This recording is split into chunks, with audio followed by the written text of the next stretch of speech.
హైవ్యూర్స్ వెనకాల అటాచ్ చేసిన వీడియో ఉంది కదా, క్యాటలిస్ట్ సస్పెక్ట్ ఛానల్ ఎందుకు ఇస్తున్నానంటే ఫస్ట్ ఆ వీడియో షూట్ చేసిన వచ్చేసి పద్మశ్రీ గారు, ఈనాడు సీనియర్ జర్నలిస్ట్, మన వసుంధరలో చాలా ఆమె రాస్తారు. అండ్ మన ఈనాడు సండే మ్యాగజైన్ ఉంది కదా, దానిలో చాలా వరకు ఆ మాట కలిసి వస్తూ ఉంటాయి. నేను అక్క అక్క అంటుంటా, బట్ ఆమె శివగారని చక్కగా గౌరవంగా సంబోధిస్తారు. దెన్ రీసెంట్గా ఆమె హంసల్ దేవికి వెళ్ళారు.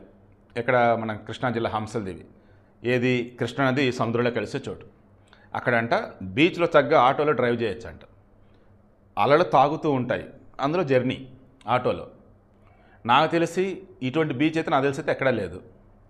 బట్ మన దగ్గర అటువంటి బీచ్ ఉందంటే నాకు చాలా హ్యాపీగా అనిపించింది. ఆ వీడియోని అటాచ్ చేసి యాక్చువల్ తను ఫేస్బుక్లో పెట్టారు. పెట్టగానే అది బాగుంది, ఒకసారి నాకు పంపుతారంటే షూర్ అండి అని చెప్పేసి పంపారు. అదే వీడియో అటాచ్ చేశారు. ఇప్పుడు క్యాటలిస్ట్ సస్పెక్ట్లో నైట్ ఎందుకు పెడతానంటే ఒక ప్లెజెంట్ ఫీల్, పడుకునే ముందు ఒక ప్లెజెంట్ ఫీల్ మీకు ఉండాలని ఆ వీడియో పెడుతున్నా. నాకు ఆ వీడియో చూస్తే ప్లెజెంట్గా అనిపించింది, అందుకే ఆ వీడియో పెడుతూ ఉన్నా.